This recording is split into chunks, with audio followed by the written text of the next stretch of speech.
नमस्कार, स्वदेश न्यूज की खास पेशकश स्वदेश एजेंडा में आप सभी का स्वागत है। मैं हूं आपके साथ भागीरथ साहू। हरियाणा में विधानसभा चुनाव का शोर चारों ओर सुनाई दे रहा है।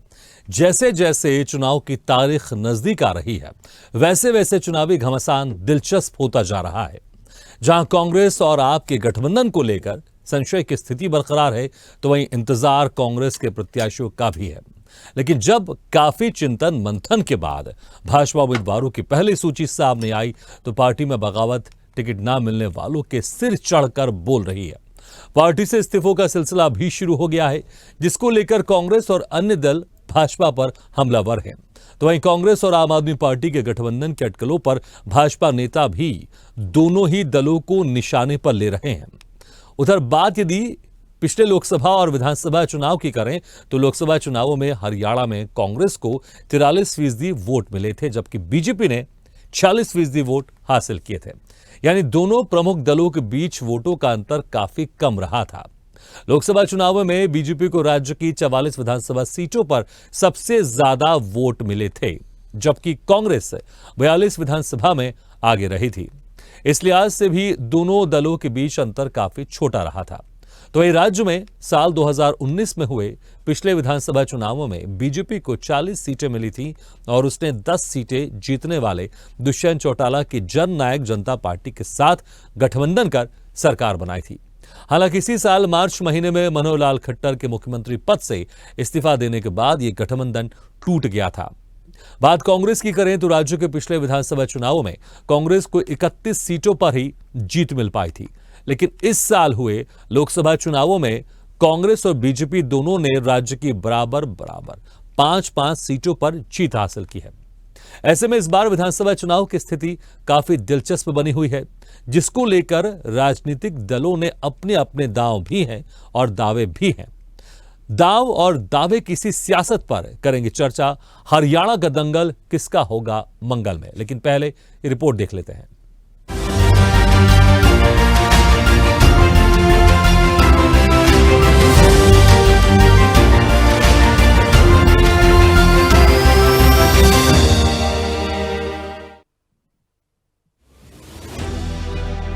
हरियाणा का चुनावी रण सज चुका है।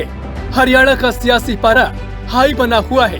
चुनावों में बीजेपी, कांग्रेस और आम आदमी पार्टी समेत अन्य छोटे दल भी चुनावी मैदान में हैं। चुनावों में ज्यादा से ज्यादा सीटों पर कब्जा करने के लिए राज्य में छोटे बड़े सियासी दल अपनी अपनी रणनीति बनाने में जुटे हुए हैं।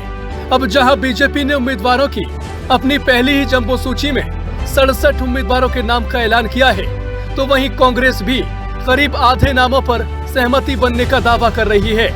यहाँ कांग्रेस की सुई आम आदमी पार्टी से गठबंधन को लेकर भी अटकी हुई है।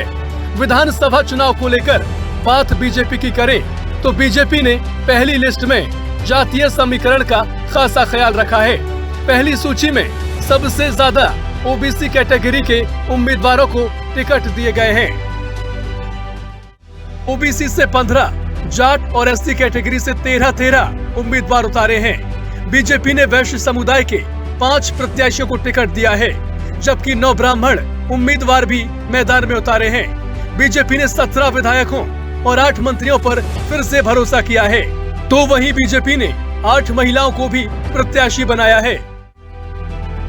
अब भले ही भारतीय जनता पार्टी ने टिकट देने में जातीय समीकरण साधने की कोशिश की हो, लेकिन टिकट कटने से नाराज नेताओं की बगावत भी बीजेपी के लिए परेशानी का सबब बनती जा रही है।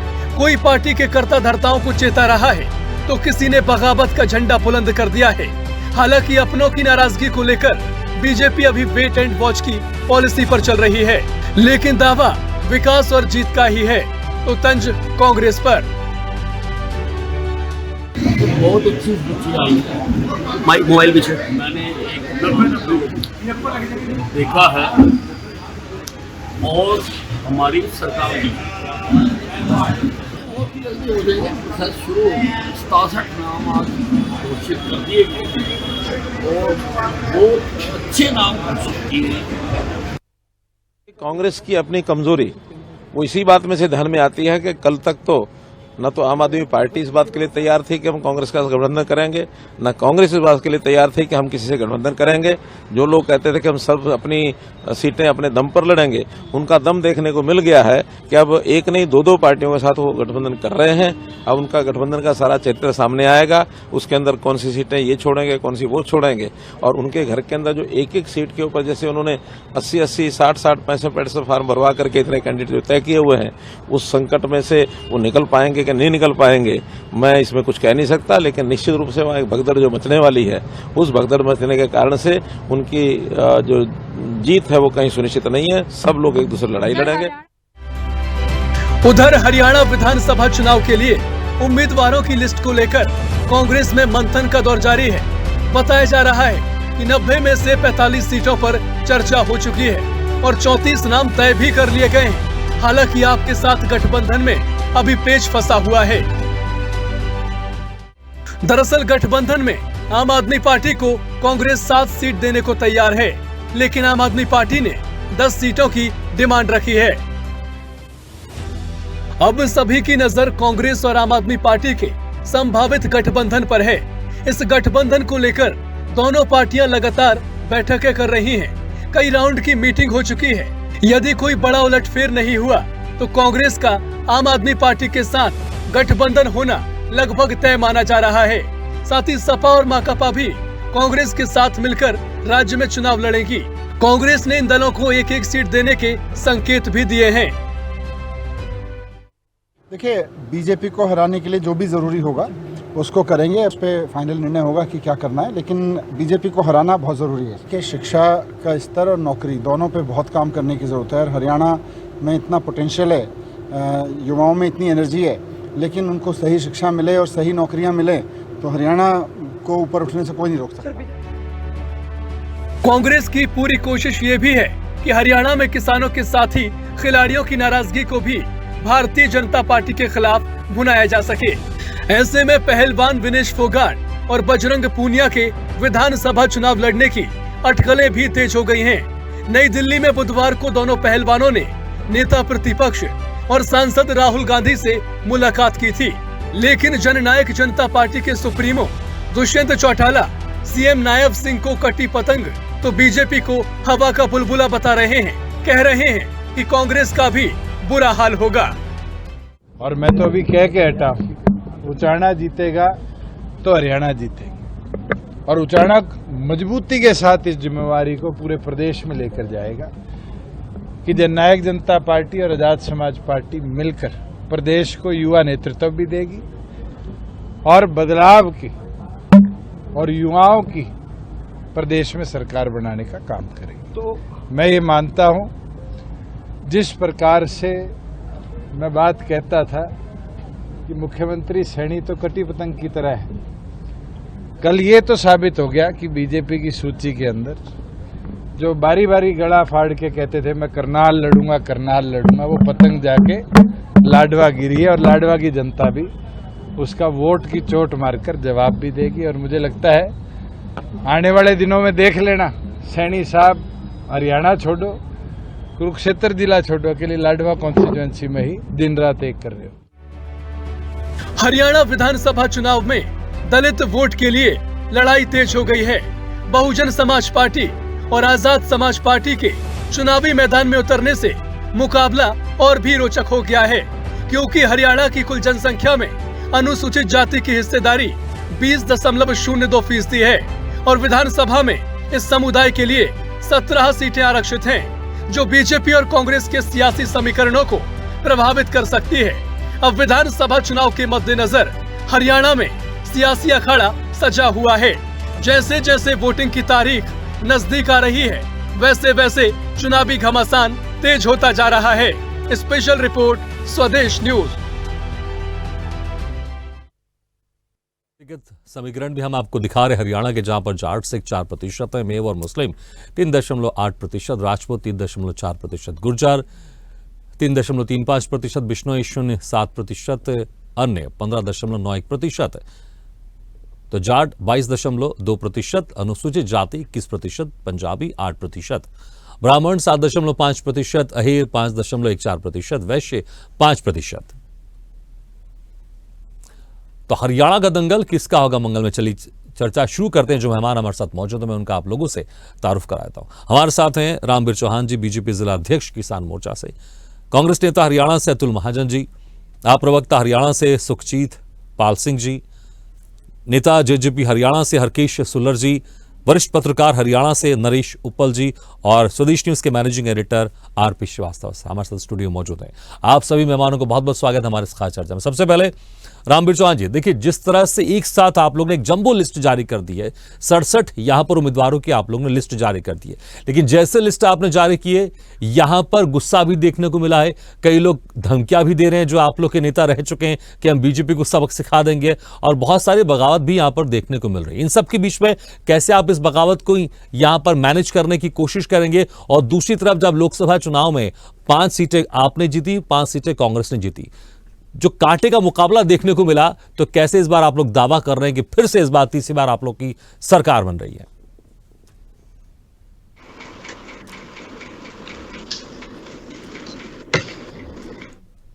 रामवीर जी, मेरी आवाज आपको आ रही है? रामवीर जी, आप सुन सकते हैं मुझे? चलिए, लगता है हमारी आवाज नहीं पहुंच पा रही है। रामवीर जी, अगर आपको मेरी आवाज आ रही है तो शायद आपने म्यूट करके रखा होगा, आप उसका म्यूट कर देंगे तो आपको मेरी आवाज सुनाई देगी। जी, आपकी आवाज भी हम तक पहुंच जाएगी। आपको मेरी आवाज सुनाई दे रही है? चलिए, लगता है शायद कुछ टेक्निकल प्रॉब्लम है, हम इसको दिखवाते हैं। अतुल महाजन जी, आप मुझे सुन पा रहे हैं? जी, आ रही है आवाज। जी अतुल जी, देखिए इस तरह जिस तरह से यहां पर लोकसभा चुनाव के परिणाम आए, 5 सीटें आप लोग ने जीती, 5 सीटें यहां पर बीजेपी ने जीती, लेकिन अगर कुछ प्रतिशत की बात करें तो 3% का डिफरेंस रहा है आप लोगों के बीच में, लेकिन अच्छा मुकाबला देखने को मिला।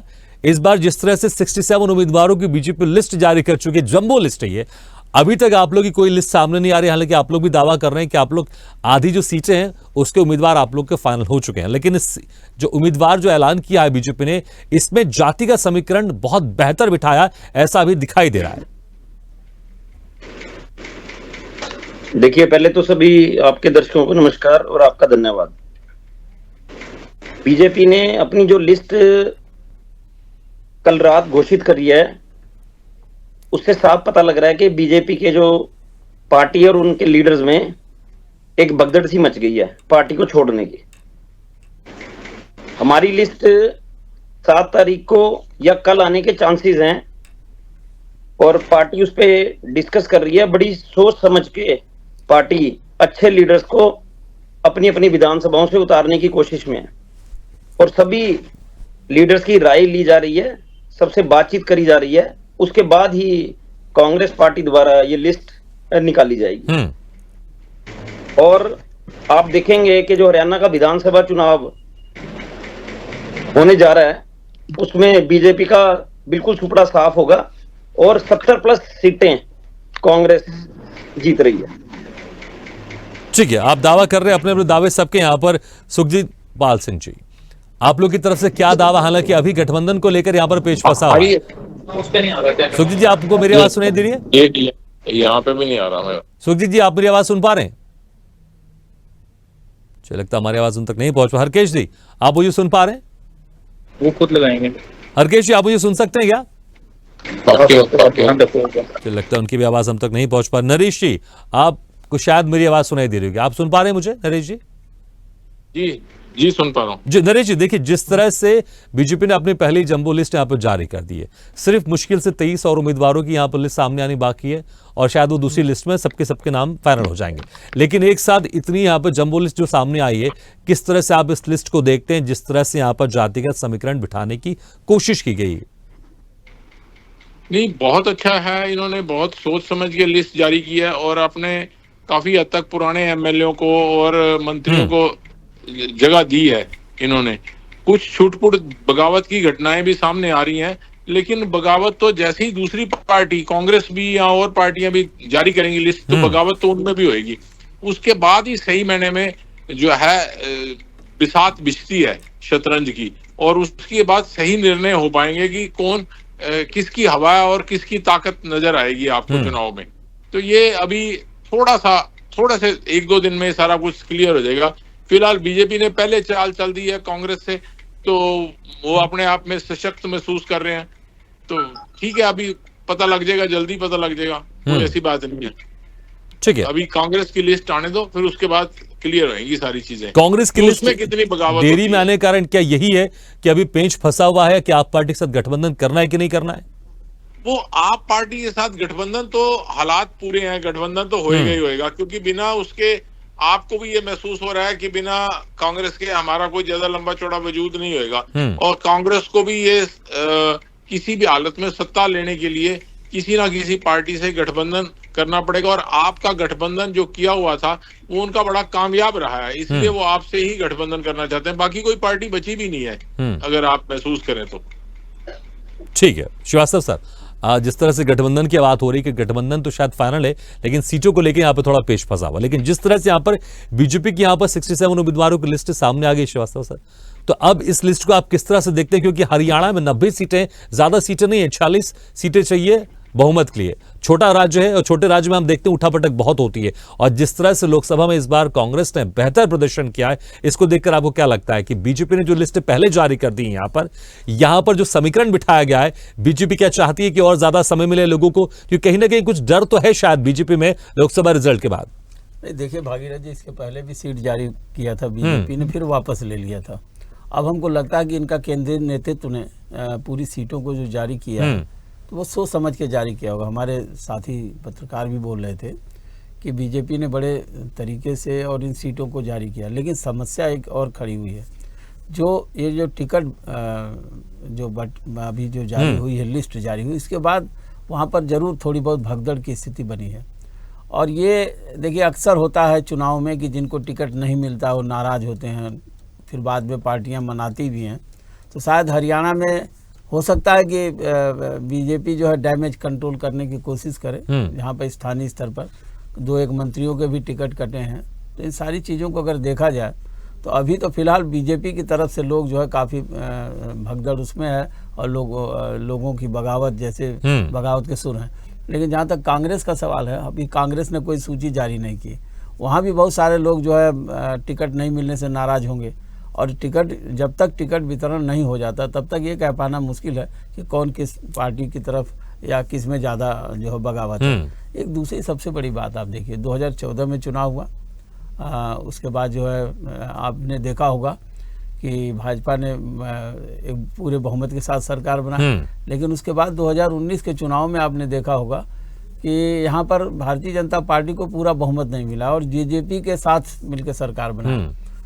एक बात और बड़ा फैक्टर है कि मनोहर लाल खट्टर ठीक 6 महीना पहले हटाए जाते हैं, और उनके बाद सैनिक को बनाया जाता है। तो कहीं ना कहीं एंटी इनकम्बेंसी का जो है आभास रहा होगा भारतीय जनता पार्टी को।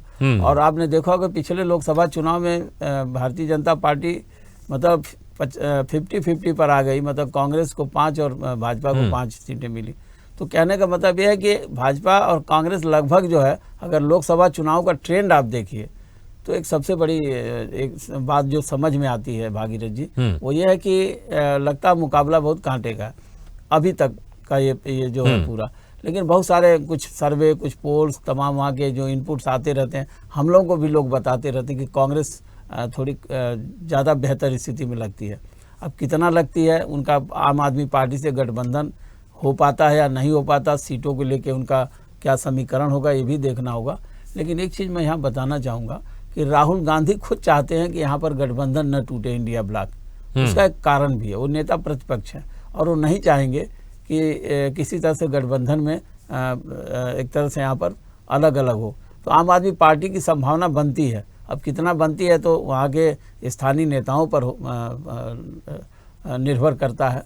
और साथ ही आपने देखा होगा कि इस बार पहली बार देखा गया है कि कांग्रेस में बहुत ज़्यादा जो है खींचतान नहीं, जैसे कई गुट है वहाँ पर, तो कुछ लगता है कि इस बार वहाँ पर आपसी उनके एन के एन प्रकार सत्ता में आना चाहते हैं, इसलिए चाहे शैलजा का गुट हो या सुरजेवाला हो या दीपेंद्र हुड्डा हो, तो इन लोगों को देखिए अब इस बार लगता है कि एकजुट से दिखते हैं, और हमें लगता है कि अगर ये एकजुट रहते हैं तो कांग्रेस को जरूर फायदा मिलेगा। बिल्कुल वाकई। लेकिन आबिर चौहान जी देखिए, अगर कांग्रेस जिस तरह से एकजुट अगर होती है तो कांग्रेस को फायदा होगा, लेकिन आप लोग के जो नेता है जिनको टिकट नहीं मिला है वो एकजुट नहीं हो पा रहे हैं, वो धमकियां भी दे रहे हैं और हिसाब किताब पूरा करने की बात भी कर रहे हैं वो, क्योंकि हम देखते हैं जो जिस तरह से जो रूठे हुए नेता रहते हैं वो ज्यादातर नुकसान पहुंचाते हैं आपकी पार्टियों को, तो कैसे आप तो उनको मनाएंगे। और दूसरी बात, जिस तरह से यहां पर लोकसभा चुनाव में रिजल्ट आया 50-50 रहे, अगर देखें सिर्फ 3% का वोटिंग प्रतिशत के यहां पर डिफरेंस है, लेकिन जो सीटें हैं बराबर रही है। और 2014 से अगर हम देखें, 2014 में जितनी सीटें मिली 2019 में आपको 7 सीटें कम मिली, तो ट्रेंड जो है वो आपका कम होता जा रहा है। तो 2024 के अगर ये सभी समीकरण को देखें तो बड़ा मुश्किल है आपके लिए तीसरी बार सत्ता में आना।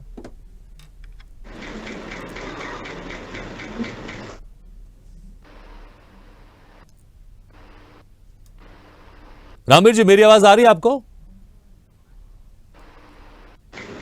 रामवीर जी, अगर आपको मेरी आवाज सुनाई दे रही है तो शायद आपने म्यूट करके रखा है, आप उसको अनम्यूट कर दीजिए।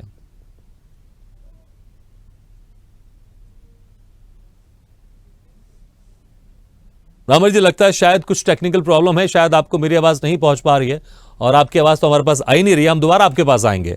ठीक है, सुखजीत जी, आप मेरी आवाज सुन सकते हैं? सुखजीत जी, आपको मेरी आवाज आ रही है? हाँ जी सर, आ रही है। सुखजीत जी, कहां पर पेच फंसा हुआ है? गठबंधन को लेकर क्या अब स्थिति स्पष्ट नहीं है, या फिर सीटों को लेकर यहां पर बार्गेनिंग चल रही? गठबंधन तो कंफर्म है, लेकिन सीटों को लेकर बार्गेनिंग जारी कांग्रेस के साथ आप लोगों की? सर, बार्गेनिंग भी जारी है, गठबंधन कंफर्म है या नहीं है, ये हमारा शीर्ष नेतृत्व है। हमारे माननीय डॉक्टर सुशील गुप्ता जी, डॉक्टर संजय सिंह जी, ये इनकी बातचीत चल रही है। अगर सही सीटों का बंटवारा होता है तो गठबंधन जरूर होगा, और जो भी पार्टी का फैसला होगा, कांग्रेस पार्टी और आम आदमी पार्टी का, तो वो बहुत सोच समझ कर एक अच्छा फैसला लेने जा रहे हैं। क्योंकि हमारा जो मकसद है, इस बार बीजेपी की एंटी कंपेंसी वोट है। पिछले 10 साल में बीजेपी ने जो हरियाणा में विकास के नाम पर गलत काम किए हैं, विकास नहीं किया, गलियों के खड्डे और ज्यादा खड्डे हो गए हैं, तो कहीं ना कहीं उस चीज को कांग्रेस और आम आदमी पार्टी ये चाहती है कि बीजेपी को सत्ता में आने से रोका जाए।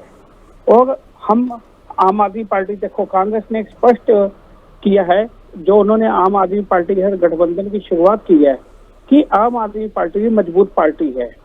2 मजबूत पार्टियां मिलकर इलेक्शन लड़ती हैं तो निश्चय ही बीजेपी की सरकार को आने से रोक दिया जाएगा, बीजेपी की सरकार नहीं आएगी। ठीक है, तो आप कह रहे हैं कि आप हरियाणा में मजबूत है, तो कितनी सीटों की आप मांग कर रहे हैं? सूत्रों के हवाले से खबर है कि तकरीबन 10 सीटें आप चाहते हैं, लेकिन कांग्रेस सिर्फ 7 सीटें देना चाहती है। सर, अभी ऐसा कोई भी ना तो हमारे पास मैसेज है, लेकिन 10 सीटों पे हम चाहते हैं, ऐसा कहीं भी नहीं है। ठीक है, चलिए मैं अपना सवाल दूसरे तरीके से पूछ लेता हूं।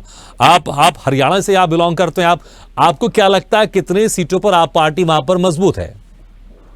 सर, हम पहले बता चुके हैं, जैसे सभी पार्टियां अपना अपना क्लेम करती है कि वो सभी सीटों पर मजबूत है, ऐसे ही सर हम भी 90 की 90 सीटों पर मजबूत है। ठीक है, देखिए, लेकिन मुझे लगता है शायद ये अतिशयोक्ति वाली आप बात कर रहे हैं। अगर आप 90 सीटों पर मजबूत हो रहे होते तो शायद सीट बार्गेनिंग को लेकर कांग्रेस से यहां पर चर्चा नहीं चल रही होती। इसलिए मैं कह रहा हूं थोड़ी प्रैक्टिकल बात कर लेते हैं ना। आपको क्या लग रहा है कितने सीटों पर आप जीत सकते हैं, कितनी मजबूत स्थिति में है, और जिससे कांग्रेस को लेकर बार्गेनिंग चल रही गठबंधन की? अगर 90 सीटों पर आप मजबूत होते, 90 सीटें आप जीत सकते, तो मुझे नहीं लगता कि यहां पर कांग्रेस के साथ आपकी बार्गेनिंग चल रही होती। सर देखिए, बार्गेनिंग इसलिए नहीं होगी क्योंकि हमने लोकसभा का चुनाव था, तो इसलिए कि दोनों पार्टियों में आपस में सहमति बन रही है कि जैसे हम सेंटर का चुनाव इकट्ठे लड़े हैं, तो ये चुनाव भी हम इकट्ठे लड़े। तो जब 2 पार्टियां, 2 बड़े ग्रुप आपस में इकट्ठे होते हैं तो बार्गेनिंग होते हैं कि हम यहाँ इतनी सीटें ले लें। लेकिन हमारी पार्टी पूरी की पूरी 90 सीटों पर लड़ने में सक्षम है। ठीक है, लेकिन ठीक है, देखते हैं। आप कह रहे हैं कि शीर्ष नेतृत्व तय करेगा, आप सीटें भी नहीं बता रहे। ठीक है, देखते हैं, समय आने के बाद समय साफ हो जाएगा, समय साफ कर देगा कि आखिर कितने सीटों पर आप चुनाव लड़ रहे हैं। ठीक है, हरकेश जी, आप मुझे सुन पा रहे हैं? हरकेश जी, लोकसभा चुनाव से जस्ट कुछ ही महीने पहले गठबंधन टूटा जेजेपी से, और उसके बाद फिर मुख्यमंत्री भी बदले गए। तो क्या ये जो दर्द पीड़ा है, क्या इसका आपको लग रहा है कि ये जो दर्द पीड़ा है, ये विधानसभा चुनाव में आप लोग की तरफ से जीत हासिल करके, क्योंकि जो आपके नेता हैं वो दावा कर रहे हैं कि जीतेंगे हम ही, तो किस तरह से आप देखते हैं, क्या बीजेपी के साथ किसी तरह से चुनाव के बाद गठबंधन का जो पहले रहा है वो कोई प्लान है, या फिर अपनी दम पे आप पूरी तरह से चुनाव लड़ रहे हैं? दावा तो आप लोग कर रहे हैं, लेकिन क्या रणनीति के साथ मैदान में आप लोग उतर रहे हैं? हमारे जो नेता हैं निशांत चौटाला जी, वो इनसे कांग्रेस अच्छे नेता हैं कि उन्होंने 4.5 साल इनके साथ बीजेपी के साथ ये सोच करके सरकार चलाई कि हरियाणा का विकास हो, युवाओं को नौकरी मिले, महिलाओं को उनको हिस्सा मिले और बुजुर्गों के लिए पेंशन उन्होंने 5100 का वादा किया था जो बीजेपी की सरकार ने नहीं पूरा किया और धोखा देने का बीजेपी ने जो काम किया। तो ये तो स्पष्ट है कि आने वाले वक्त में दुष्यंत चौटाला जी दोबारा बीजेपी के जेजेपी, ठीक है जेजेपी, लेकिन 4.5 साल तो रही है ना सरकार में। अब आप कह दें कि बीजेपी की सरकार है, कैसा चलेगा? जनता तो पूछेगी ना। जो आप कह रहे हैं कि सरकार ने पूरा नहीं किया, 4.5 साल आप भी सरकार में थे, आप भी उन वादों को पूरा करवा सकते थे। बीजेपी के 40 थे और 31 कांग्रेस के थे एमएलए जो जीते और 10 हमारे थे, तो जाना तो पड़ता बीजेपी के साथ ही अगर सरकार चलानी थी और हरियाणा के विकास के लिए वो उनके साथ गए। लेकिन उसके बाद जैसे ही किसान आंदोलन शुरू हुआ तो वो सेंटर की बात थी और सेंटर में हमारा कोई एमपी नहीं था और सेंटर की उस करतूत की वजह से यहाँ पे सारा जो किसान है हमारे खिलाफ हो गया, क्योंकि हमारा कैडर तो जेजेपी का किसान ही थे। और अब दुष्यंत जी जाकर के किसानों से ये बात क्लियर कर रहे हैं कि आप हमारे भाई हो, आप हमारे बड़े हो और आने वाले वक्त में ये जो गलती हुई है बीजेपी के साथ जाने से दोबारा नहीं होगी। और रही बात जहां तक कांग्रेस और आम आदमी ठीक है, पार्टी लेकिन क्या कंफर्मेशन, क्या कंफर्म है कि यहाँ पर जेजेपी या चुनाव के बाद अगर कोई सीटें ऊपर नीचे होती हैं तो यहाँ पर आप फिर से बीजेपी के साथ मिलकर सरकार नहीं बनाएंगे, या फिर कोई आप देख रहे हैं कि शायद कांग्रेस के साथ गठबंधन में जाएंगे या चुनाव बाद कांग्रेस के साथ जाएंगे? साहू जी, हालात ये हैं कि बीजेपी 15 सीट से आगे नहीं बढ़ेगी। जिस प्रकार इन्होंने हरियाणा में लूट मचाई है और जैसे अभी आपने बंदरबाट इन्होंने टिकटों की है, तो आप देखना कि ये 15-20 सीटों से ऊपर नहीं जाएंगे। और जहां तक रही कांग्रेस की, कांग्रेस में जो शैलजा ग्रुप है, सुरजेवाला ग्रुप है और हुड्डा ग्रुप है, उनमें आपस में जो फटव्वल है, उसके बाद अब जो आम आदमी पार्टी से समझौते की ये बात कर रहे हैं, तो इनका हाल वही होगा जैसे गुप्ता जी को उन्होंने कुरुक्षेत्र में हराया, तो ये आम आदमी पार्टी वालों को हराएंगे कांग्रेस वाले और कांग्रेस वालों को आम आदमी पार्टी हराएगी। तो निश्चित तौर पर जो हमारा ये एसपी से गठबंधन हुआ है, चंद्रशेखर जी भी युवा नेता हैं, दुष्यंत जी भी युवा नेता हैं और दोनों पार्टियां मिलकर के दम के साथ सरकार बनाएंगी और आने वाले वक्त में दुष्यंत चौटाला जी इस प्रदेश के मुख्यमंत्री होंगे। चलिए ठीक है, देखते हैं, क्योंकि 2000 अगर हम 19 की बात करें, तकरीबन 14% आपको यहाँ पर वोटिंग प्रतिशत आपका रहा है। रामवीर जी, आपको मेरी आवाज सुनाई दे रही है? रामवीर जी, देखिए 67 उम्मीदवारों का आपने नाम का ऐलान कर दिया। अभी जेजेपी के प्रवक्ता तो कह रहे थे कि आपकी 15-20 सीटों से ज्यादा आपकी नहीं आने वाली है। तीसरी बार सरकार में आना बड़ा मुश्किल होगा, क्योंकि 2014 के बाद से सीटें आपकी लगातार घट रही। 2019 में आपकी 7 सीटें घटी, लोकसभा चुनाव में भी आपकी सीटें घटी हैं और वोटिंग प्रतिशत में सिर्फ 3% का डिफरेंस रहा है लोकसभा चुनाव में, लेकिन सीटें बराबर की रही हैं। बड़ा मुश्किल है, बड़ा चैलेंज है। कोई चैलेंज नहीं है, बीजेपी तीसरी बार बहुमत के साथ सरकार बनाएगी। अब ये जो कांग्रेस वाले बोल रहे हैं ना, ये खुद के बलबूते पे चुनाव नहीं लड़ सकते। ये कभी आपके साथ गठबंधन करते हैं, कभी समाजवादी पार्टी के साथ गठबंधन करते हैं, कभी सीपीआई के साथ करते हैं। तो ये कितनी पार्टियों के साथ गठबंधन करना चाहते हैं? लेकिन सरकार तो आपकी गठबंधन में चल रही थी जेजेपी के साथ। हम खुद अकेले बहुमत में अकेले चुनाव लड़ रहे हैं और बहुमत से ही सरकार बनाएंगे तीसरी बार। ठीक है, लेकिन जिस तरह से बगावती तेवर दिखाई दे रहे हैं आपके नेताओं के टिकट बंटने के बाद, कैसे मैनेज करेंगे? बड़ा मुश्किल हो रहा है। कई बड़े नेता आपके खिलाफ बगावती सुर अपना चुके, वो कह रहे हैं कि हम बीजेपी को सबक सिखाएंगे। नहीं, किसी प्रकार की कोई बगावत नहीं है। कहीं है छोटी मोटी कोई नाराजगी है, हमारे माननीय मुख्यमंत्री जी खुद जाके उनसे बात कर रहे हैं, उनको मना रहे हैं, उनको वापस लेके आए हैं। ठीक है, आप कह रहे हैं कहीं किसी भी प्रकार की कोई बगावत नहीं है। ठीक है अतुल जी, देखिए बीजेपी हालांकि हर पार्टी के नेता का है, कोई बगावती तेवर नहीं है, लेकिन वो तो कहीं ना कहीं असर होता ही उसका जब जिन नेताओं को टिकट नहीं मिलता। लेकिन ये देखना होता है कि कौन से नेता पार्टी को कितना नुकसान पहुंचा पा रहे हैं। आपने कहा आपकी लिस्ट भी कुछ समय बाद आ जाएगी, देख लेंगे क्या कुछ बगावती तेवर वहां पर भी दिखाई देते हैं। लेकिन देखिए इस बार खिलाड़ियों का विरोध प्रदर्शन, किसानों का आंदोलन, ये तमाम कुछ मुद्दे ऐसे हैं जिसकी वजह से कांग्रेस को लग रहा है कि शायद कुछ कमाल होने वाला है। लेकिन यहां पर अगर देखें लोकसभा चुनाव में इतना सब कुछ होने के बावजूद भी यहां पर सिर्फ 5 सीटें आपको मिली है और वोटिंग प्रतिशत में बीजेपी अभी भी आगे, तो इतना आसान नहीं है जितना ऐसा लग रहा है कि शायद कांग्रेस के लिए रास्ता साफ है, क्लीन स्वीप हो जाएगा मामला, भारी बहुमत से यहां पर कांग्रेस आ जाएगी, ऐसा लग नहीं रहा है। देखिए, मैंने पहले भी बोला 70 से प्लस सीट्स कांग्रेस की हरियाणा विधानसभा में आने जा रही है। भाजपा लोकसभा में हाफ हुई थी और विधानसभा में पूरी तरह से साफ हो जाएगी। आप देखेंगे कि पिछले 10 सालों से जितने आंदोलन हुए वो भाजपा की सरकार के नाक के नीचे हुए, चाहे वो किसान भाइयों हमारे, चाहे वो 2014 और 19 के जो घोषणा पत्र हैं वो भाजपा भूल चुकी है। हरियाणा में जो स्वास्थ्य सेवाएं हैं उनका दिवालिया पिटा हुआ है। खिलाड़ी आपने देखे पीछे कितने हमारे देश के, उनको कितनी जद्दोजहद करनी पड़ी और आज भी वो अपने हक की लड़ाई लड़ने को मजबूर हैं। अपराध में हरियाणा नंबर 1 बन चुका है। बेरोजगारी में हरियाणा शीर्ष पे पहुंच चुका है। आज नशे में युवा साथी हमारे हरियाणा पूरी चपेट में है और कई ऐसी चीजें जो स्वास्थ्य जो सेवाएं हैं उसका दिवालिया पिटा हुआ है। शिक्षा की बात करें तो शिक्षा भी बिल्कुल पिछले 10 सालों में अपने बिल्कुल न्यूनतम स्तर पर पहुंच चुकी है। आज महंगाई का आलम सड़ चढ़कर बोल रहा है और ऐसे कई मुद्दे हैं जिनकी जो लड़ाई है वो जनता खुद लड़ने को तैयार बैठी है। इनके नेताओं में और इनके जो कार्यकर्ता हैं उनमें तो भगदड़ मची हुई है पार्टी को छोड़ने को। जनता उससे ज्यादा तैयार बैठी है बटन दबाने को और कांग्रेस का बटन दबाएगी। और ये भाजपा की जो लेकिन जेजेपी के जो नेता हरकेश जी वो ये कह रहे हैं कि जो भगदड़ है, जो गुटबाजी है, वो आपके पार्टी में भी दिखाई दे रही है।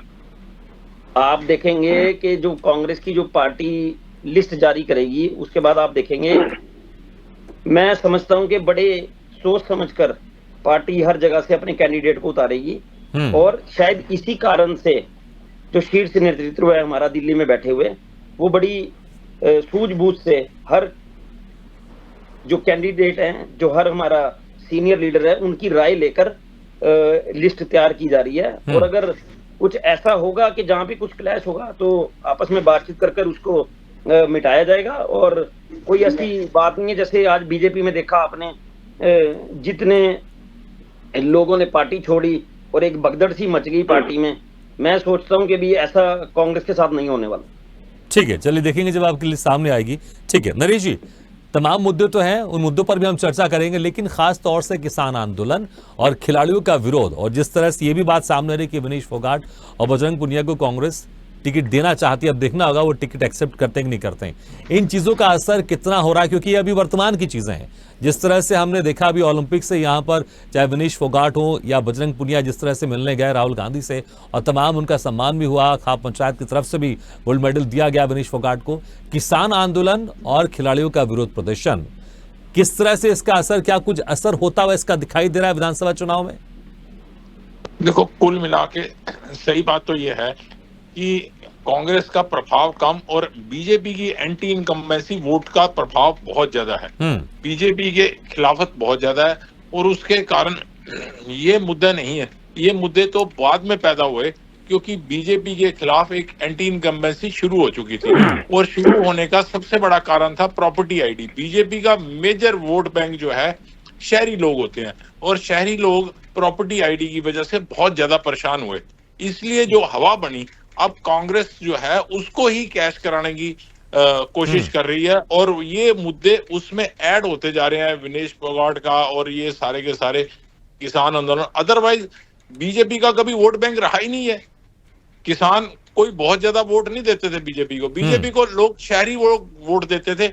और अब की बार जो कांग्रेस को जमीन तैयार मिल रही है वो इसी वजह से मिल रही है कि बीजेपी की एंटी इनकम्बेंसी बहुत ज्यादा हो चुकी है। अगर ये डैमेज कंट्रोल करने का इन्होंने जो सैनी साहब को चीफ मिनिस्टर बनाया था वो इसीलिए बनाया था, लेकिन उन्होंने वो घोषणाएं भी की। उन्होंने प्रॉपर्टी को सॉल्व करने की प्रॉब्लम घोषित की, लेकिन वो धरातल पे इम्प्लीमेंट ही नहीं हो पाई क्योंकि उसकी नोटिफिकेशन ही नहीं जारी हुआ जो उन्होंने घोषणाएं कर दी। इसका बहुत बड़ा प्रभाव पड़ेगा और इसलिए बीजेपी के थोड़ा सा खिलाफ माहौल बना हुआ है। लेकिन जितना बीजेपी का कैडर बेस जो पार्टी है, बीजेपी का जो संगठन है, ये अपने डैमेज कंट्रोल को किस तरह मैनेज कर पाता है, देखने वाली बात यह है। जबकि कांग्रेस का अभी तक कोई संगठनात्मक सिस्टम नहीं है।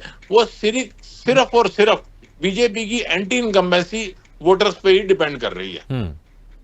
ठीक है, लेकिन जिस तरह से जब चुनाव से पहले मुख्यमंत्री को बदला गया, आरपी श्रीवास्तव सर, हमने देखा राजस्थान में मुख्यमंत्री को जब बदला गया, वसुंधरा सिंधिया को हटाया गया और भजनलाल शर्मा को लाया गया, ऐसा लग रहा था शायद एंटी इनकम्बेंसी थोड़ी कम हो जाएगी। लेकिन कई नेताओं का कहना था, कई कार्यकर्ताओं का कहना था कि ये जो रणनीति थी बीजेपी की राजस्थान में, कहीं ना कहीं इससे नुकसान हुआ है। यहां पर हरियाणा में एंटी इनकम्बेंसी, यहां पर मुख्यमंत्री बदलने से लग रहा है कुछ असरकार होगी, या फिर उल्टा होगा कि नायब सिंह सैनी इतने कम समय में अपनी वो छवि नहीं बना सके जो शायद मनोहर लाल खट्टर की रही है। एंटी इनकम्बेंसी हो सकती है, लेकिन एक छवि तो थी, मुद्दे बहुत सारे हैं, लेकिन क्या ये रणनीति वाकई काम कर पाएगी या एंटी इनकम्बेंसी कम हो पाएगी? क्योंकि नरेश जी कह रहे थे कि कांग्रेस का प्रभाव नहीं है, लेकिन बीजेपी के खिलाफ एक यहाँ पर एक गुस्सा देखने को मिल रहा है। नहीं, यहाँ सबसे बड़ी बात समझने वाली ये होगी कि एंटी इनकम्बेंसी 9.5 साल के शासनकाल में मनोहर लाल खट्टर को लेके थी, और 6 महीने पहले अगर उनको हटा करके नायब सिंह सैनी को बनाया जा रहा है, तो इतना जल्दी कोई एंटी इनकम्बेंसी तो मिट नहीं जाएगी। सिर्फ ये कोई गुजरात तो है नहीं, गुजरात में जैसे पूरा मंत्रिमंडल आपने बदल दिया, मुख्यमंत्री बदल दिया, तो वहाँ की जमीन अलग थी, और गुजरात और हरियाणा में बहुत अंतर है। दूसरी बात है कि आपने देखा होगा कि पिछले कई सालों से किसान आंदोलन एक बहुत बड़ा मुद्दा रहा, और दूसरी सबसे बड़ी बात है कि जैसे महिला पहलवानों के साथ जिस तरह की बदसलूकी हुई और तमाम चीज़ें हुई, तो ये सब कुछ ऐसे मुद्दे हैं एक एक करके जुड़ते जा रहे हैं, और उसके साथ एंटी इनकम्बेंसी।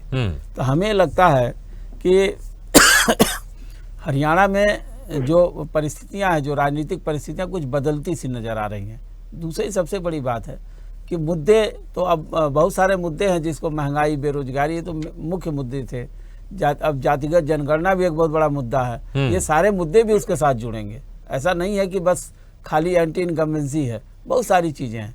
लेकिन एक बात तय है कि स्थानीय स्तर पर अगर पूरी नाराजगी विधायकों को लेकर के है, वहाँ की सरकार को लेकर के है, तो उसका चाहे कितनी बड़ी काडर बेस पार्टी हो, आपने देखा होगा कि हमको लगता है भारतीय जनता पार्टी पूरे देश में काडर बेस पार्टी है, सबसे मजबूत पार्टी है, दुनिया की सबसे बड़ी पार्टी है। लेकिन उसके बावजूद भी कई राज्यों में आपने देखा होगा कि एकदम प्रभावशाली काडर होने के बाद भी वहाँ पर उसको हार का सामना करना पड़ा। तो ये कह पाना बड़ा मुश्किल है। जहाँ पर ये लगता है कि एक पूरा जनता ही जिताने के लिए तैयार हो जाए किसी दल को, तो फिर वहाँ पर कोई काडर काम नहीं आता है। और पूरी नाराज़गी, जहाँ तक हमारी समझ में आ रहा है और जो बातें आ रही हैं, हमारे पत्रकार साथी भी बता रहे हैं कि वहाँ पर सारी नाराज़गी स्थानीय स्तर पर है। वो नाराज़गी दूर कर पाना बड़ा मुश्किल हो जाता है, खास करके चुनाव के टाइम में। और अभी की स्थिति ये है कि नायब सिंह सैनी उस डैमेज कंट्रोल करने में सक्षम नहीं रहे हैं, और ना ही उनको मौका मिला। हाँ, यही काम अगर 2 साल पहले, 1.5 साल पहले हो जाता तो शायद कुछ डैमेज कंट्रोल हो सकता था, लेकिन वो हुआ नहीं। और अब स्थितियाँ ये बन गई हैं कि कांग्रेस के लिए अगर गठबंधन आम आदमी पार्टी के साथ होता है, और जो पिछले लोकसभा चुनाव में हुआ और उनको 5 सीटें मिली, तो कांग्रेस कहीं नहीं चाहती है कि इंडिया ब्लॉक के वोटों का बंटवारा हो। और अगर ये करने में सफल हो जाती कांग्रेस या गठबंधन उनका जो है आम आदमी पार्टी के साथ होता है, तो एक तरह से जो है कांग्रेस को थोड़ी और मजबूती मिल जाएगी, वोट नहीं बटेंगे। और दूसरी सबसे बड़ी बात है कि उस पर वहाँ पर ये भी देखने वाली बात है कि वहाँ पर जातीय समीकरण भी, जैसे जेजेपी अभी की बात हम मान लें कि उन्होंने आज़ाद पार्टी के साथ ये किया, तो वहाँ एक बहुत बड़ा वोट बैंक है, दलित वोट बैंक है। हो सकता है कि उसमें सेंधमारी करने में सफल हो जाए, लेकिन जब पब्लिक ये समझ लेती है कि भाई वोट किसको देना चाहिए, जिसका एंटी इनकम्बेंसी है, तो उसका अल्टरनेट कौन है, तो हमें लगता है कि वहाँ पर भाजपा और कांग्रेस के बीच में ही दोनों आमने सामने हैं। और लगता है जनता भी हवा का रुख देख के ही वोट देती है। और साथ हरियाणा में जो आने वाला चुनाव होगा, अब तो इनकी लिस्ट जारी हो जाने दीजिए कांग्रेस की और उनके सहयोगी दलों की, जेजेपी की, उसके बाद ये पता चलेगा कि वहाँ पर क्या परिस्थितियाँ बनती है। बिल्कुल, वाकई। लेकिन सुखजीत जी, जिस तरह से श्रीवास्तव सर कह रहे थे कि बिल्कुल कांग्रेस चाहेगी जो गठबंधन आपका लोकसभा चुनाव में बना था वो बना रहना चाहिए। हालांकि पंजाब में आप एक दूसरे के सामने लड़े थे, दिल्ली में साथ लड़े, लेकिन सातों के सातों सीट आप हार गए। लेकिन चंडीगढ़ में देखा हमने, इसका असर देखने को मिला है। जो बीजेपी के पास सीट थी वो बीजेपी हार गई, यहाँ गठबंधन का अच्छा खासा असर देखने को मिला है। तो क्या कौन बड़ा यहाँ पर दिल दिखाने वाला है? क्या कांग्रेस को दिखाना पड़ेगा या आप पार्टी बड़ा दिल दिखाएगी और जो सीट मिल रही है वो ले लेगी? सुखजीत जी। हाँ जी सर। जी, सवाल सुना आपने? हाँ जी सर, ऐसा नहीं है, जो भी हमारा शीर्ष नेतृत्व है वो ऐसे झुकने वाला नहीं है, हमारी भी कुछ शर्तें हैं। तो शीर्ष नेतृत्व जो फैसला ठीक है, करे शर्त बहुत की आपने अच्छा बात की, फैसला करेगा। क्या शर्तें हैं, क्या शर्तें आपने कांग्रेस के सामने रखी, या फिर क्या शर्तें हैं जिस शर्तों के साथ आप गठबंधन में जाएंगे? ऐसा है सर, सीट शेयरिंग पे हम हमारी भी मतलब सीट शेयरिंग को लेकर कुछ शर्तें हैं कि हम भी सीट शेयरिंग में अपना हिस्सा चाहते हैं। तो मुझे उम्मीद है कि कांग्रेस हमारी जो भी हमारी शीर्ष नेतृत्व ने बात की है कि हमारा इतना सीट शेयरिंग होना चाहिए, तो कांग्रेस पार्टी भी उसका स्वागत करेगी और हम भी उस चीज का स्वागत करेंगे। ठीक है अतुल जी, गठबंधन टूटने नहीं देंगे क्या? बड़ा दिल दिखाएंगे, कुछ सीटें ज्यादा देंगे आप पार्टी को? गठित करी थी गठबंधन को लेकर, उस पे अभी फैसला आना बाकी है। गठबंधन होता है या नहीं होता है ये बात की बात है, पर मैंने आपको पहले बताया कि हरियाणा में मेरा अपना मानना है कि हरियाणा में कांग्रेस बिना गठबंधन के सरकार बनाने जा रही है। बाकी जो फैसला हमारा पार्टी लीडर्स का होगा, हाईकमान का होगा, उसको मानने के लिए हमारा हर कार्यकर्ता, हर लीडर बड़ी बेसब्री से अगर इंतजार बिना कर रहा है। गठबंधन के आप सरकार बना रहे हैं तो फिर गठबंधन क्यों करना चाहते हैं आप? क्यों सीटें आप पार्टी को देना चाहते हैं? पता चला अगर कुछ सीटों से मान के चलिए कि अगर कुछ सीटें इतनी आगे दोनों की जहां पर आप सरकार बना सके, फिर तो हमेशा दबाव में रहेंगे आप पार्टी के साथ। नहीं देखिए, मैंने आपको पहले वही कहा, अभी गठबंधन का फैसला उस पे अभी बातचीत चल रही है, अभी हुआ नहीं है। जैसे ही फैसला आएगा तो उसको हमारा हर पार्टी का वर्कर और नेता उसको मानने के लिए तैयार है। अभी मुझे लगता है जो सीट की बात चल रही है, जैसे भाई साहब ने कहा कि 10 सीट मांग रहे हैं और कांग्रेस 5 देने को तैयार है या 4 देने को तैयार है, वो अभी फैसला आना बाकी है। इसमें अभी बोलना थोड़ा जल्दी होगा, जैसे ही घोषित होगा उसके बाद सारा कुछ डिसाइड होगा। ठीक है, गठबंधन यहाँ पर एक और बना हुआ है जहां पर जेजेपी और आजाद समाज पार्टी का बना है। हरकेश जी, तकरीबन 20% के आसपास यहाँ पर दलित समाज की यहाँ पर जनसंख्या है और शायद यही फोकस है आप लोग का कि शायद यहाँ से कुछ बेहतर परिणाम मिले। लेकिन आरपी शास्त्री साहब ने कहा है कि अभी पिछले 10 सालों से वहाँ पर बीजेपी सत्ता में है, एंटी इनकम्बेंसी में जनता ये भी देखती है कि जिनको हराना है उनके सामने कौन खड़ा है और किसको जिताएंगे तो वहां पर सरकार बन सकती है। तो क्यों आपको उम्मीद लग रही है कि ना बीजेपी में वोट जाने वाले, ना कांग्रेस में वोट जाने वाले, सारे वोट आपको मिलने वाले हैं और आप लोग सरकार बनाने वाले? जबकि पिछले बार प्रतिशत जो रहा है आपका 14.8% रहा है, सिर्फ 10 सीटें आपने जीती थी। साहू जी, ऐसा है, पहले तो हम बीजेपी की बात करते हैं। जिस प्रकार से उन्होंने पिछले 3-4 महीने पहले इसमें साहब को बदला और सैनी साहब को बनाया, तो वो इलेक्शन करनाल से और अब लड़ रहे हैं लाडवा से, जबकि उनका गृह क्षेत्र है नारायणगढ़। और लाडवा में आप वो कैसे जा रहे हैं, आप समझिए कि वहाँ पे सैनी वोटों का उन्हें ध्रुवीकरण करना है और जात पात की अब तक उनकी राजनीति से ऊपर इन्होंने कुछ किया नहीं। नारायणगढ़ में राजकुमार सैनी के प्रति एक टिकट देंगे जिसने जातों के खिलाफ दुशासन, दुर्योधन और कांति के शब्दों का प्रयोग किया। उन 2016 में हम पर गोलियां चलाई, 25 जाटों को इन्होंने गोलियों से मरवाया। उसके बाद किसान आंदोलन में 700 किसानों को इन्होंने मरवाया और हमारी बेटियां, जो पहलवान बेटियां, उनके साथ इन्होंने क्या किया। इसलिए इनका तो वही हाल होगा जो मैंने आपको बताया कि 15 सीट से आगे नहीं बढ़ेंगे। और रही बात कांग्रेस की, तो जो ये आम आदमी पार्टी और इनका गठबंधन अगर हो रहा है तो इसी शर्त पर हो रहा है कि जैसे आम आदमी पार्टी को इन्होंने हराया, तो अब आम आदमी पार्टी भी यही चाहती है कि इनका सुपड़ा साफ हो हरियाणा में और आने वाले विधानसभा में, दिल्ली में हमें इनकी जरूरत ना पड़े। तो जो इनकी सिर्फ टब्बल है उसमें इनका भी सुपड़ा साफ हो जाएगा दोनों पार्टियों का।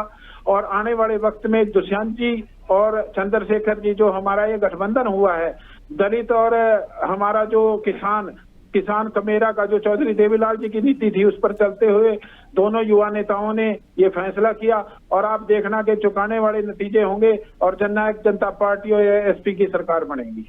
ठीक है रामवीर जी, क्या ये गठबंधन जेजेपी और आजाद समाज पार्टी गठबंधन, कुछ डर है इस गठबंधन से? आपको क्या लग रहा है कि कुछ फर्क नहीं पड़ने वाला?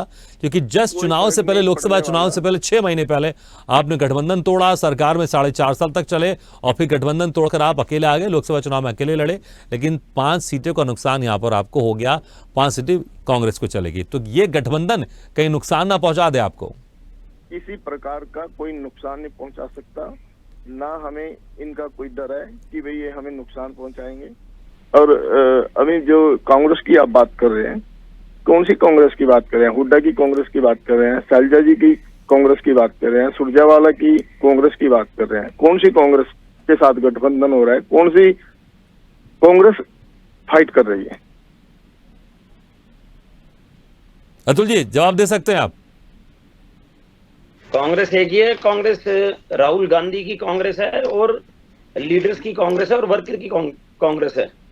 ये हमारी चिंता छोड़ के अपनी पार्टी की चिंता करें, जिन्होंने पूरे 10 साल में हरियाणा का पट्टा बिठा दिया और सारे युवा हरियाणा को छोड़कर विदेशों में जाने को, बसने को तैयार हैं और अपने घर परिवार को डोंकी के रास्ते अपनी जान जोखिम में डालकर अपना प्रदेश छोड़ने को तैयार हैं। चलिए ठीक है, मेरे पास समय कम है, थोड़ा सा कुछ मुद्दे पर भी ले लेते हैं। रामवीर जी, कौन से वो मुद्दे होंगे जिन मुद्दे के साथ आप मैदान में उतर रहे हैं? क्योंकि एंटी इनकम्बेंसी है, बड़ा मुश्किल होगा जनता के बीच जाना। मुद्दे कौन कौन से जो लग रहा है कि कमाल करेंगे, तीसरी बार आपकी सरकार बनेगी? संक्षेप में। 10 साल में कोई किसी भी प्रकार की एंटी इनकम्बेंसी नहीं है। 10 साल की उपलब्धियां हैं। ठीक है, उपलब्धियां बता दीजिए, कौन कौन सी उपलब्धियां? बीच में लेके जाएंगे, बीच में लेके बिना पर्ची खर्ची के हमने नौकरी दी, बिना पर्ची खर्ची के हमने नौकरी दी। हमने मेरा पानी मेरा विरासत के लिए किसानों को हमने पर एकड़ 7,000 रुपया पर एकड़ दिया। DRS के अनुसार हमने किसान को 4,000 रुपए पर एकड़ के हिसाब से दिया। हमारी जो भी उपलब्धियां, हम अपनी उपलब्धि जनता में लेके जाएंगे और जनता ने हमारी उपलब्धियों को स्वीकार किया और तीसरी बार भी हमें ही मैंडेट देने वाली है। ठीक है अतुल जी, कौन से मुद्दे, जिन मुद्दों को लेकर आप इस बार चुनावी मैदान में जा रहे हैं, संक्षेप में? इनके पास तो मुद्दे ही नहीं है। अतुल जी मेरी आवाज आ रही है आपको? कौन से मुद्दे कांग्रेस लेकर जा रही है चुनावी मैदान में? मुद्दे सर, मुद्दों की तो भरमार है। भाजपा ने दो तीन बड़े बड़े मुद्दे जिनको लेकर कांग्रेस जा रही है, वो बता दीजिए बस आप। देखिए, एक तो सबसे बड़ा मुद्दा है किसानों का और OPS, ये भी एक मुद्दा है, और बेरोजगारी, जो युवा साथी हमारे धक्के खाने को मजबूर है। ये पोर्टल की सरकार है। रामवीर जी कह रहे OPS तो हमने लागू कर दिया। लागू कर दिया, अभी भैया से पूछ लो, लागू कर दिया सर, इनको पता नहीं है। और ये तो अब जो अभी नरेंद्र मोदी जी की सरकार ने क्या किया दिख रही है, और ये जनता में क्या लेके जाएंगे मुद्दे? ये हुड्डा की कांग्रेस के मुद्दे लेके जाएंगे, शैलजा की कांग्रेस के मुद्दे लेके जाएंगे, रणदीप सुरजेवाला जी की अपनी कांग्रेस है, उसके अलग से मुद्दे हैं। किसान शंभू बॉर्डर पे हरियाणा में अपनी आवाज उठा रहा है। आज भी आपने देखा, पिछले कितने समय से किसान आंदोलन करने को विवश है। ठीक है, तो आप कह रहे हैं कि बड़ा मुद्दा किसान आंदोलन, ठीक है, देखना होगा। नरेश जी, मुद्दे यहाँ पर आपको क्या लग रहा है कि जिस तरह से उपलब्धियों की बात करें रामवीर सिंह चौहान जी, क्या ये उपलब्धियां वाकई कमाल करने वाली, या फिर जो कांग्रेस मुद्दों की बात करिए वो मुद्दे यहाँ पर कमाल करेंगे, कांग्रेस की सरकार बनेगी? देखो, इसमें कोई दो राय नहीं है कि बीजेपी के पास अपने मुद्दे गिनाने के लिए बहुत कुछ है, क्योंकि जो काम हुए हैं वो सबके सामने है। देखो, यहाँ पे डेवलपमेंट को आप इग्नोर नहीं कर सकते जो बीजेपी के राज में हुई है। लेकिन मैंने आपको बताया कि सबसे बड़ा मुद्दा जो बीजेपी का वोट बैंक था ही कहाँ। हमें गहराई से सिर्फ ये सोचना है कि बीजेपी का वोट बैंक कहाँ था। बीजेपी का वोट बैंक था ही शहरी। शुरू से, जब से भाजपा सत्ता में आई है, उससे पहले भी इसको शहरी वोटरों की ही मतदाता थे इसके। अब की बार जो है दिक्कत कहाँ आ रही है, शहरी मतदाता जो है थोड़ा इनसे खफा है। वो कितना आप ये उसको अपनी जो कैडर बेस्ड पार्टी है, जो इनका संगठन है, वो उसको कितना न्यूट्रलाइज कर पाते हैं, वही इनकी सबसे बड़ी कामयाबी होगी। क्योंकि कांग्रेस के पास फिलहाल एंटी इनकम्बेंसी, बीजेपी की कमियां निकालने के अलावा कोई अपना कोई मुद्दा नहीं है जिसकी वजह से कांग्रेस, और वही एक हवा जो है, और कांग्रेस का अपना संगठन, जब टिकटों का बंटवारा, अभी शैलजा जी का भी बयान आ रहा है कि टिकटें कोई भी फाइनल ना समझी जाए।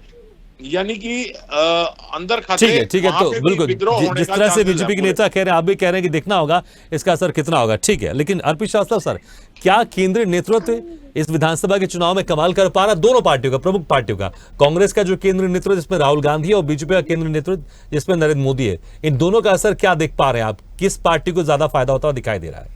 नहीं देखिए, 119 इनकम्बेंसी की जो बात हो रही है, हमें लगता है कि वो तो है 10 साल की, तभी मनोहर लाल खट्टर को हटाया गया था। मेरा ये कहना है कि इसके अलावा भी आप देखिए, बीजेपी में इस तरह की भगदड़ किसी राज्य में नहीं हो रही थी। इसके पहले चुनाव में आप देखिए, मध्य प्रदेश देखिए, आप जो राजस्थान देखिए, लेकिन वहाँ पर है। तो ये क्यों है? एक बात तो ये है, जहाँ तक कांग्रेस का सवाल है, अक्सर वहाँ से बहुत सारे लोग जो है कांग्रेस पार्टी छोड़ के गए पिछले चुनाव में। तो ये भी एक बड़ा फैक्टर था, लेकिन कांग्रेस में वहाँ पर डैमेज कंट्रोल नहीं कर रहे थे, उनको खुला छोड़ दिए, जिसको जाना हो जाए। तो हमें लगता है कि अभी जो है, जहाँ तक हरियाणा में है, वहाँ भी कांग्रेस की एक स्थिति है कि राहुल गांधी का कहना है कि भाई कोई पार्टी दूसरे भाजपा छोड़ के आता है उसको ज्वाइन ही मत कराओ। तो ये एक स्थिति है, तो कहीं कहीं उनका एक स्टैंड क्लियर है। दूसरी सबसे बड़ी बात यह है कि यहाँ पर भागीरथ जी, जो सारी चीजें हैं, अन्य मुद्दे भी हैं। ठीक है, समय कम है, थोड़ा संक्षेप। अन्य मुद्दे भी हैं, उसमें किसान आंदोलन मुद्दा होगा, महिला पहलवान भी मुद्दा होंगे, उसके अलावा भी अन्य मुद्दे हैं। तो इन सारे मुद्दों को लेकर के भी कांग्रेस जाएगी, जातिगत जनगणना, तमाम चीजें उनको भी लेकर के वहां भुनाने बिल्कुल देखना होगा इन मुद्दों का क्या असर होगा। ठीक है, लेकिन दावे दोनों तरफ से किए जा रहे हैं। बहुत बहुत शुक्रिया आपसे मेहमानों को, रामवीर चौहान जी, अतुल महाजन जी, सुखजीत पाल सिंह जी, हरकेश सुल्लर जी, नरेश उपल जी और आरपी श्रीवास्तव सर, बहुत बहुत शुक्रिया हमारे इस खास चर्चा में शामिल होने के लिए। तो 5 अक्टूबर को मतदान होगा, 8 अक्टूबर को हरियाणा विधानसभा चुनाव का रिजल्ट आ जाएगा। दोनों ही पार्टियों की तरफ से, जो प्रमुख पार्टियां उनकी तरफ से दावे और बड़े बड़े यहां पर वादे किए जा रहे हैं, और दूसरी अन्य पार्टियों की तरफ से भी दावे किए। देखना होगा किसके दावे, किसके वादे सच साबित होते हैं और किसकी सरकार बनती है। बस मुझे लगता है कुछ ही दिन का इंतजार है, दूध का दूध पानी का पानी हो जाएगा। इसी के साथ हमारे खास पेशकश में फिलहाल इतना, लेकिन खबरों का सिलसिला लगातार जारी। आप देखते रहिए स्वदेश न्यूज, सबसे पहले तेज।